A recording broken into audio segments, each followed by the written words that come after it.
Hello and well met. This is Founder Laren.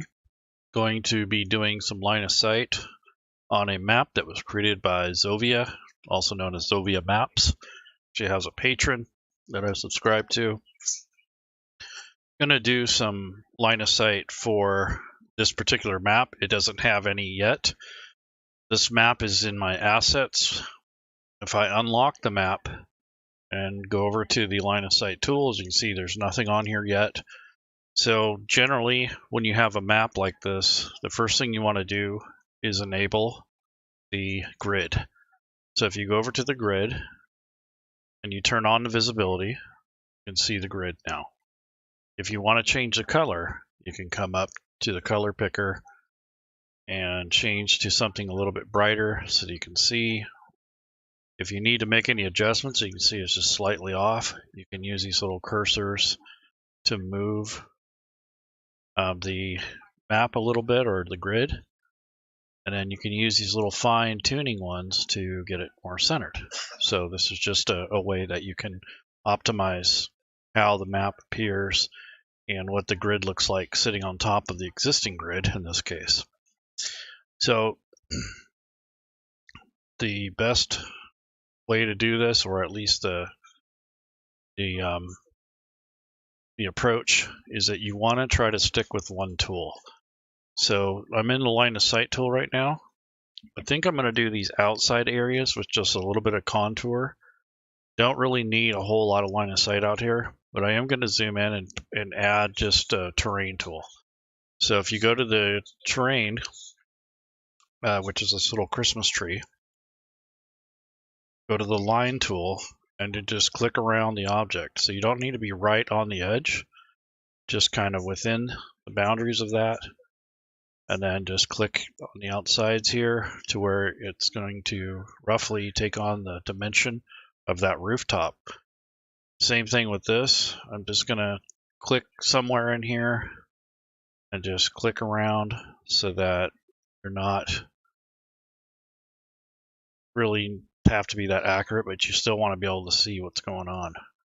Same thing with this. I'm just going to click over here on the top left corner.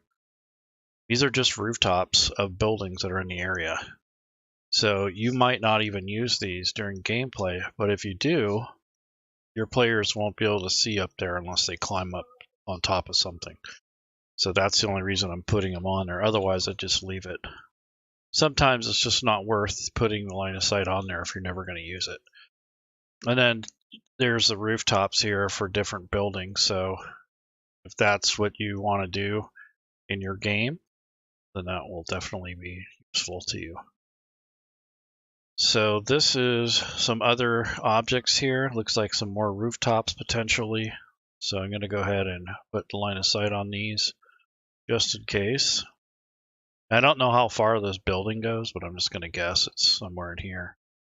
Not too worried about it. It doesn't have to be that accurate. And here, of course, is another building. Some of these are covered so much in snow that it's hard to see where the rooftops are, which is kind of cool, actually. So in this one, you'll see there won't be much detail here. So if you want to adjust those later, you can go back to the selection mode and switch those around, kind of move them. I might do that later, but I'm not going to worry about it. So the first thing I'm going to do is the line work for the outside, which I've done. You can see I've already placed the line of sight on for the terrain. You might do these little posts right here. So maybe they're taller than somebody standing there. So that might be something you would put line of sight on. In this case, just terrain tool in case something perches on top. And you have a doorway here that's shaped like a gear, and then you have some bars and such. So it's going to be interesting doing the line of sight inside here. I'm going to go ahead and change now to the wall tool. So this is a fairly simple shape. You don't have to do this perfectly, but what I'm going to do is show you some methods on how to make this quicker. So don't worry too much about being super accurate. You also don't need to have double lines on thick walls unless you're going to have a secret door. So I'm just going to go to the square tool and the wall tool. It's going to click in the center of this wall, left click and drag till I come out to about here. And that's really all I need to do.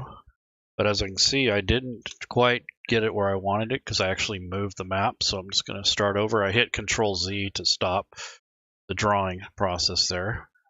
And once I have this set where I want it, just let go. And you can see this isn't really where I want the line, but it'll be fine. Now I'm just going to go to the line tool and add in this little room and some of the other ones. So you want to draw past the area that you want to go. So I'm going to go to the line tool, hold down Shift because that'll make the line straight, and just click somewhere on the outside of where you're going to go and put your lines in. So don't worry too much about if they overlap. You want them to sync up or to connect, so that's a good thing.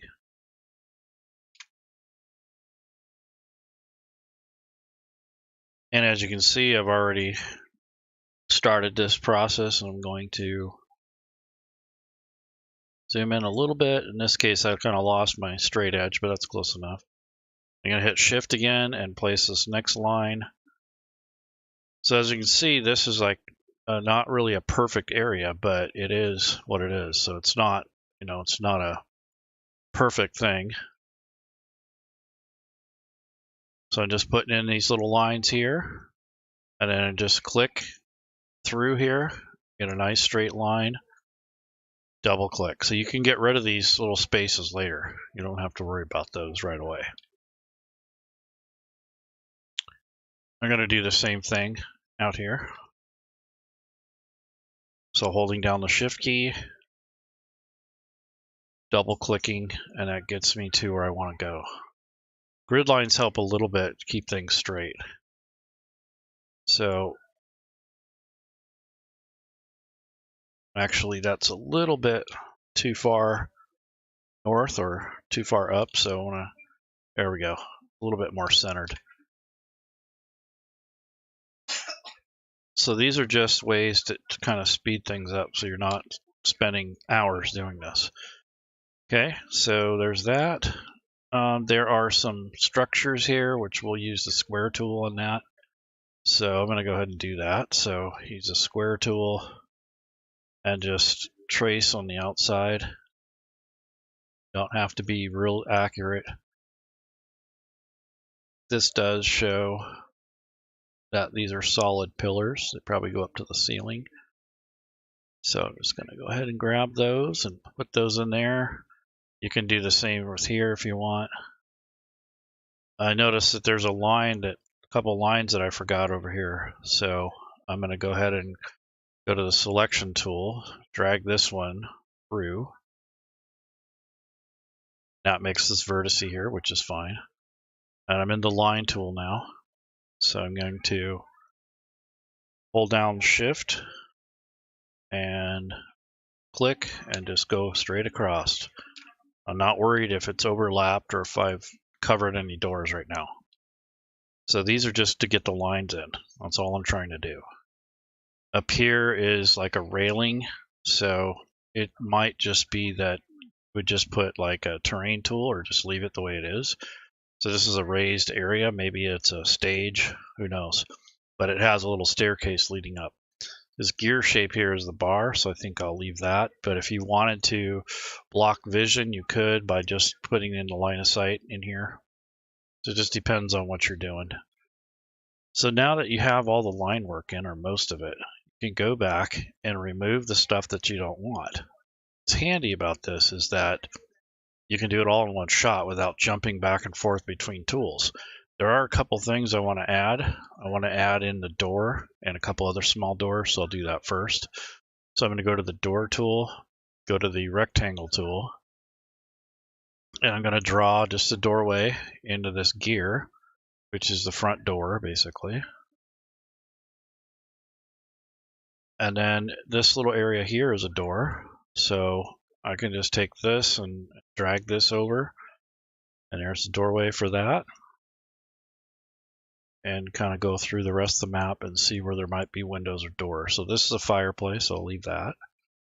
There is a back door here, so go ahead and draw that in. There's that. And looks like maybe a couple other doors, not too much else. So here are some storage rooms, it looks like. So these are things that you might put doors on so that people can't just walk right into them. And there's the doorway that comes in this back area. Maybe that's the prep area. Looks like there's a kitchen back there. See if we got anything else. No, it doesn't look like we have too many other doorways that we need to worry about.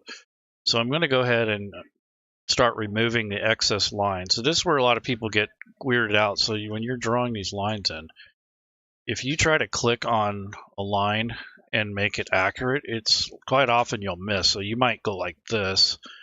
So you'd be in the drawing tool, and you might click and you think you're drawing on top of that line, but you end up missing it.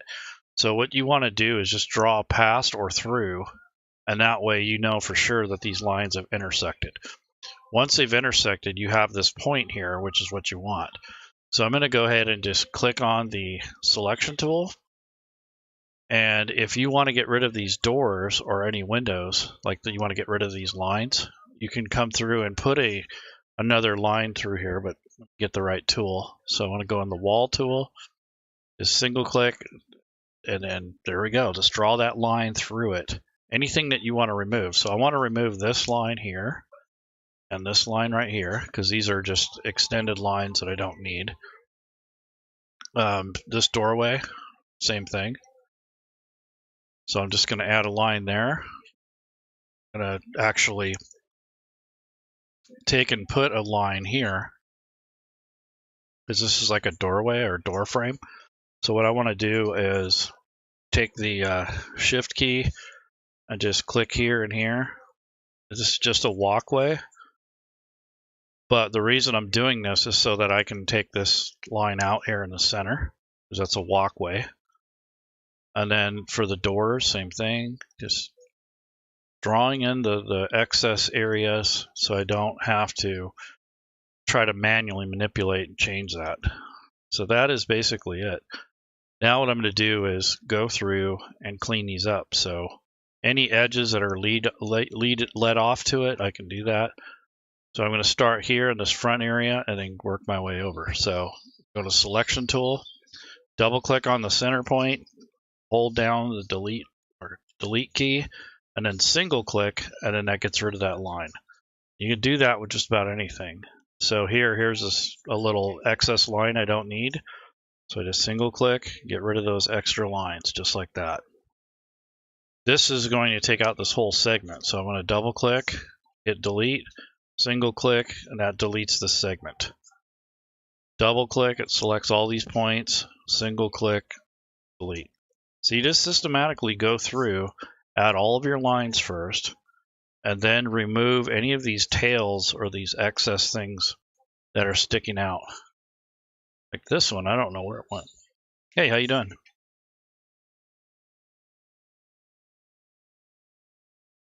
Hey, how's it going?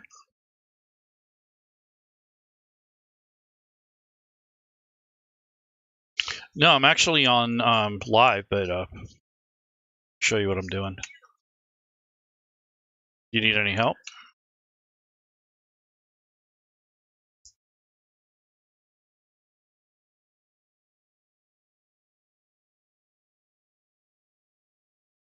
Mm-hmm. What is it? Is it the is it polymorphism or is it the other one? There's two different ones. Okay, yep. I've never used it, but I know what you're talking about.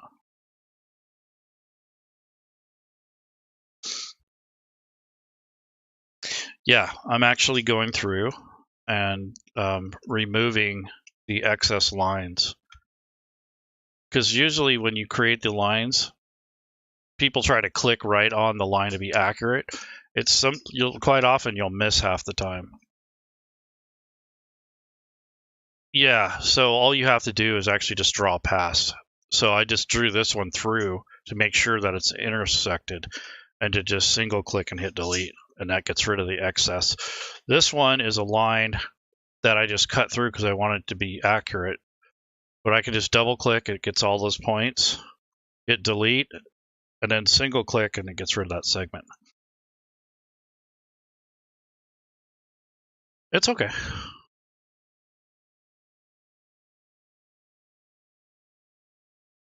Yep.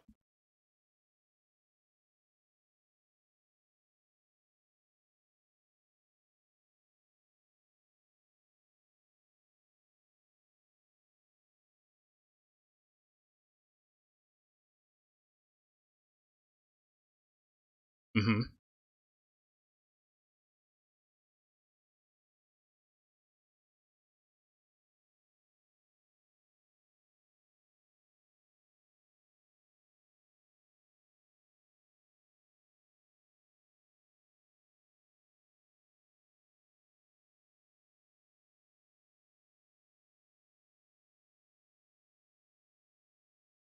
Right. Yep, that's true. Not everything could be automated. There's quite a few things, actually, once you start getting used to Fantasy Grounds that will or will not be able to be coded because of the logic around it, and then it's not actually inherently part of the rule set. So there's not much you can do about it other than doing it manually. Just remember that we're kind of, I wouldn't say lucky, but we're fortunate that we even have that level of automation, because most rule sets don't. They just play it just like you would around a table. It's one of those things. Yep. That's generally what you have to do.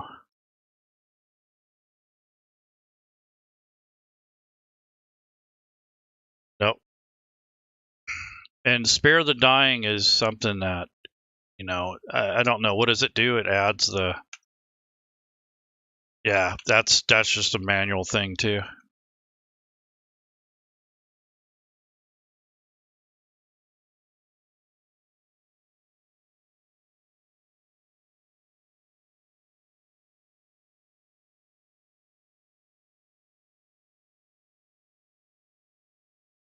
I don't think you could.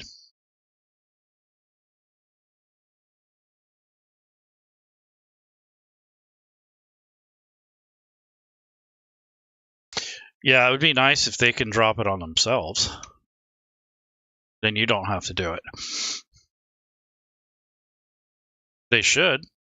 I mean, if it's on the top right of the, I don't remember because I haven't played for so long. But I mean, if they can, that's one less thing you got to do.